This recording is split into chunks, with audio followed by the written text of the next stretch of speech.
bem-vindos à segunda parte do Que Fica do Que Passa. Muito bem-vindo, Rafael Marques. Regressa ao Que Fica do Que Passa 2 anos depois da primeira vez. Estava na altura a ser lançado o livro Diamantes de Sangue. 7 edições depois e 2 anos depois, o que é que mudou?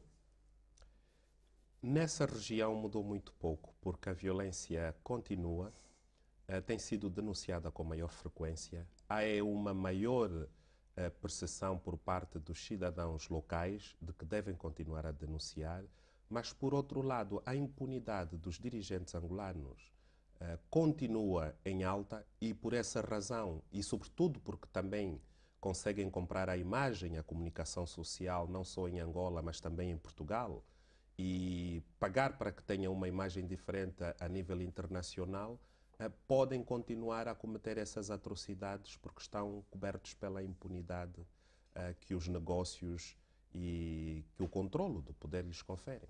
Portanto, o Rafael está convencido que o regime angolano consegue comprar a comunicação social e silenciá-la, não só em Angola, mas também em Portugal? Sim, em Portugal os investimentos são regulares.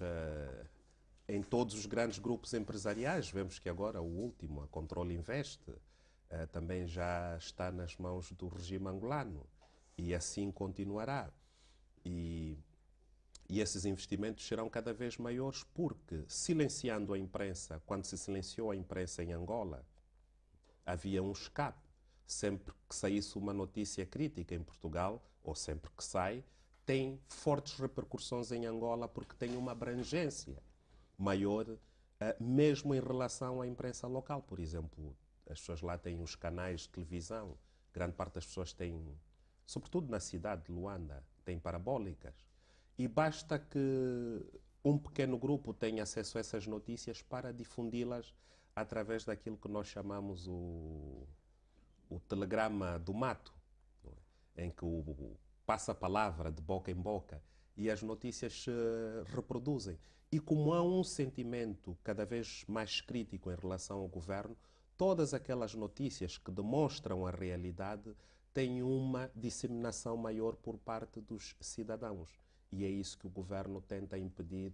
E todo o investimento na comunicação social portuguesa tem apenas um objetivo: impedir notícias sobre a realidade angolana. Mas o telegrama do mato funciona para todo o tipo de notícias e tem-se visto, por exemplo, que a sua mensagem, nomeadamente o seu livro, já na 7ª edição, tem feito caminho, tem exposto e denunciado e isso tem sido bem sucedido, ou seja, essa impunidade de que fala tem sido denunciada e há uma Sim, percepção maior sobre exato. aquilo que se passa em Angola. Por isso mesmo, os generais acharam por bem atacar a minha reputação, atacar a credibilidade do meu trabalho, processando-me em Portugal. E é por isso que cá está neste momento. Com Veio. certeza, o que não esperavam era que eu tivesse capacidade de trazer as testemunhas lá do mato para Lisboa para que falassem diretamente à justiça portuguesa e à comunicação social portuguesa. Por outro lado, há também um elemento aqui importante a destacar. Eu também estou a ser processado em Angola pelos mesmos generais. Quando fui chamado, o processo de instrução preparatória são de 2 meses. O meu processo de instrução preparatória levou praticamente um ano, em violação total à legislação angolana. E depois de um ano é que me comunicaram de que é que eu estava a ser acusado. Inicialmente acusavam-me de difamação, mas tendo as autoridades percebido que é a questão da dupla incriminação, que eu não posso ser processado pelo mesmo caso em duas jurisdições diferentes, pelas mesmas pessoas, então optaram por processar-me por eu ter apresentado uma queixa em Angola contra os generais. De modo que vamos reinventando a interpretação do sistema de justiça em Angola para garantir que estes indivíduos continuem impunes. Não é? E é isso, para mim, é uma grande oportunidade não só para denunciar estes generais, que são os autores morais, e repito, os autores morais desse tipo de atrocidades, porque têm conhecimento há muitos anos. Eu escrevo relatórios há 10 anos sobre a região e há 10 anos que os cito como sendo os proprietários daquelas empresas e qual é o papel desses generais na manutenção desse estado de violência. E também ao nível do próprio exército, sobre o qual têm grandes responsabilidades. E só para dizer, daí a necessidade, e eu vejo isso também como um mal que vem para um bem. Os generais garantiram, criaram uma grande oportunidade. Já que eu não podia levá-los a tribunal, eles levaram-me ao tribunal, mas o efeito é o mesmo, porque isso permite que as testemunhas cheguem a tribunal e eu prometi a estas testemunhas, algumas delas e as vítimas, que teriam o seu dia em tribunal e é o que está a acontecer.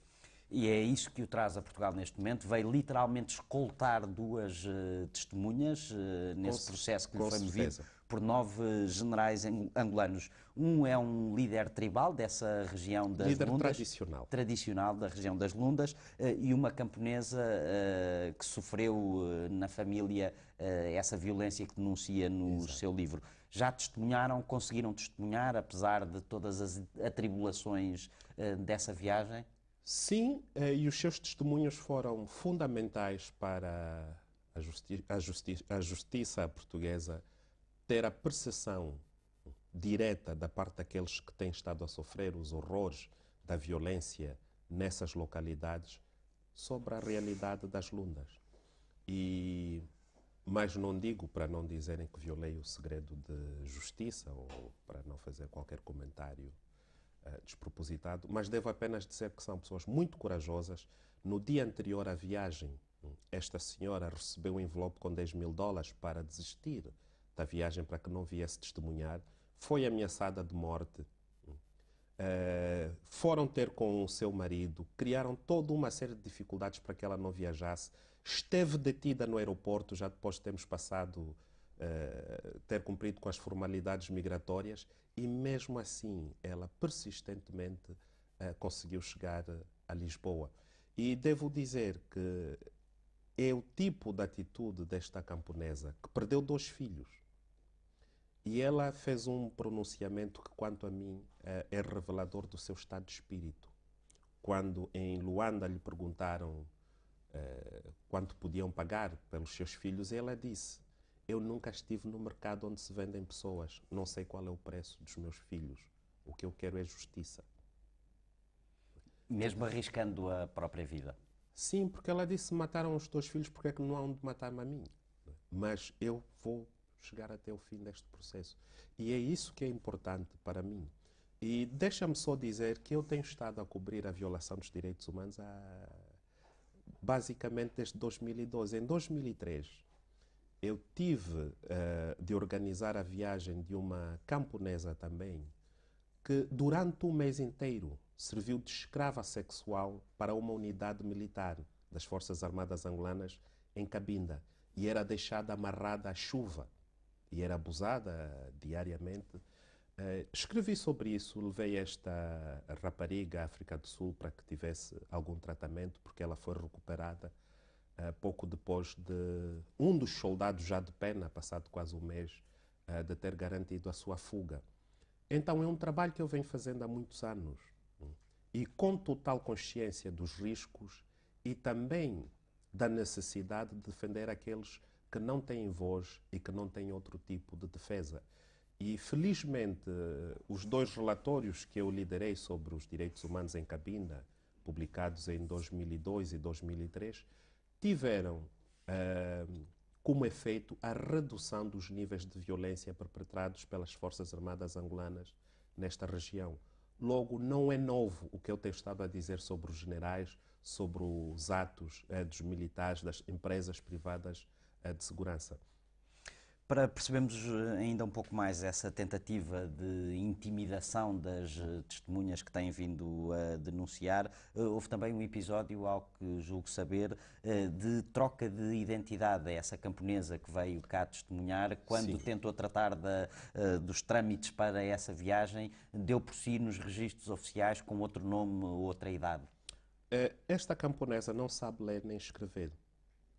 Foi tratar do seu documento. Felizmente, as autoridades não se lembraram de lhe perguntar se ela tinha algum documento oficial anterior à certidão de nascimento, porque são zonas onde os registros civis são caóticos. E ela tinha o cartão de eleitor de 2008, com o seu verdadeiro nome e com a sua verdadeira Identidade. idade exata. E quando foi tratar, sabiam quem era, disseram, você é aquela camponesa, Linda Moisés da Rosa, de sim. Então trocaram-lhe o nome para Diolinda Moisés Bungulo. E deram-lhe uma nova idade. Cortaram-lhe para aí 4 ou 5 anos. E quando ela foi depor junto à Procuradoria-Geral da República de Angola, a Procuradoria utilizou este argumento para justificar que eu tinha feito mal à minha investigação, ao ponto de nem sequer saber o nome verdadeiro da senhora. E isso tinha sido feito dias antes dela ir depor, porque ela precisava de um documento para apresentar às autoridades. Então, este tipo de manipulação grosseira por parte das próprias autoridades angolanas para garantir a impunidade dos generais acabou por não ter resultados, porque ela tinha um documento oficial e a Procuradoria-Geral da República em Angola arquivou o processo com um argumento extraordinário, que todas as minhas testemunhas, na altura foram 4 e não aceitaram ouvir mais, elas tinham feito exatamente os mesmos depoimentos a que constavam do livro. E como não havia discrepâncias nos argumentos, na narrativa de cada uma das testemunhas, logo não acrescentavam nenhum elemento novo ao processo e por isso não tinham qualquer validade. Quer dizer, porque as testemunhas sempre disseram exatamente aquilo que se passou, isto não tinha validade jurídica, tinham de contradizer-se. Portanto, era demasiado perfeito o testemunho. Não que fosse demasiado perfeito. A senhora mataram-lhe 2 filhos, ela enterrou um filho, o outro foi atirado ao rio e narrou exatamente o que se passou. Agora, ela não podia dizer que não. O meu filho não foi morto assim, foi morto assado, quando a história era óbvia. Não é? Então não havia muito mais para... Relativamente ao que mudou em Angola nos últimos 2 anos, têm chegado a Portugal mais ecos, não sei se pela agitação ser maior, se por esses telegramas funcionarem com mais eficácia, ecos de protestos, de umas tentativas de manifestações ou de insurgências contra o regime, prisões de Lobato e Beirão, de Manuel Nito Alves. O regime, numa altura em que se fala muito da sucessão, não amaciou neste período de sucessão, pelo contrário, tem endurecido na repressão? É um regime cujo sucesso assenta na violência e na corrupção. Então, em situações de crise, não vê outra solução para sair da crise senão a violência e a corrupção. E por isso é que neste momento os níveis de corrupção são cada vez maiores, o que significa também um aprofundamento maior da crise.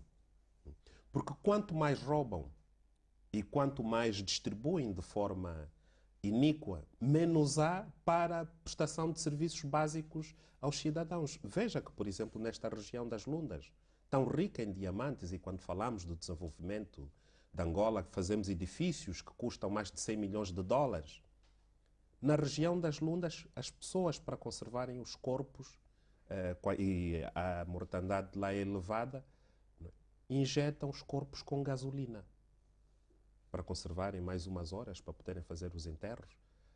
E porque normalmente tem de passar uma noite para as pessoas fazerem o velório, porque não há morgues em grande parte daquela região. Então estamos a falar de situações macabras, porque os recursos são desviados e a mim o que me faz impressão é notar esta elite que vem a Portugal gastar mundos e fundos que pertencem a todos os angolanos e tentarem projetar uma imagem de pessoas civilizadas simplesmente porque têm carteiras de 5.000 euros, porque têm relógios de... Em tempos até cruzei com alguém que disse, não, olha, deu uma festa em Angola e então mandou veio cá comprar para aí 100 relógios que custavam cada 4.500 dólares para oferecer 4.500 euros, para oferecer a cada um dos seus convidados da sua festa. Mais de 200. E a relojoaria aqui não tinha, tinham de mandar vir da Suíça para enviar por avião, e foi alugado um avião para que chegassem à hora da festa. Quer dizer, esse tipo de comportamento, esse tipo de novo riquismo, que tenta mascarar a incompetência, a falta de capacidade desses indivíduos, a insensibilidade que têm em relação aos seus próprios concidadãos. Ou seja, nos últimos 2 anos a falta de vergonha não diminuiu, aumentou. Aumentou, claro. E cada vez procura-se mais mascarar esta falta de vergonha com esta ideia de que se está a comprar Portugal, que é uma falsa ideia. Porque o que estão a fazer simplesmente é roubar em Angola e vir lavar o dinheiro em Portugal e nada mais. Rafael, para terminar, isto dá-me uma deixa para uma última pergunta, peço uma resposta breve. Não estamos a falar só de violência ou de crimes de assassinatos, estamos também a falar de corrupção, quando falamos das lundas e do comércio de diamantes. E a maior beneficiária deste comércio de diamantes é Isabel dos Santos, que agora comprou uma joalharia na Suíça, para onde são canalizados grande parte dos diamantes que vêm desta região, porque ela é sócia da sociedade que faz a compra de diamantes, a Sodiam. A Ômega. Não, Sodiam. Para além da Ômega e outras, quer dizer, praticamente grande parte dos diamantes em Angola são controlados pela Isabel dos Santos. E eu vou continuar a bater-me contra isso, e ela certamente, a determinada altura, teremos também de ir a tribunal, porque continuará a ser denunciada como uma das principais figuras que beneficia com o processo de rapina que ocorre em Angola. E nós continuaremos a querer ouvir a sua voz. Muito obrigado, Rafael Marques.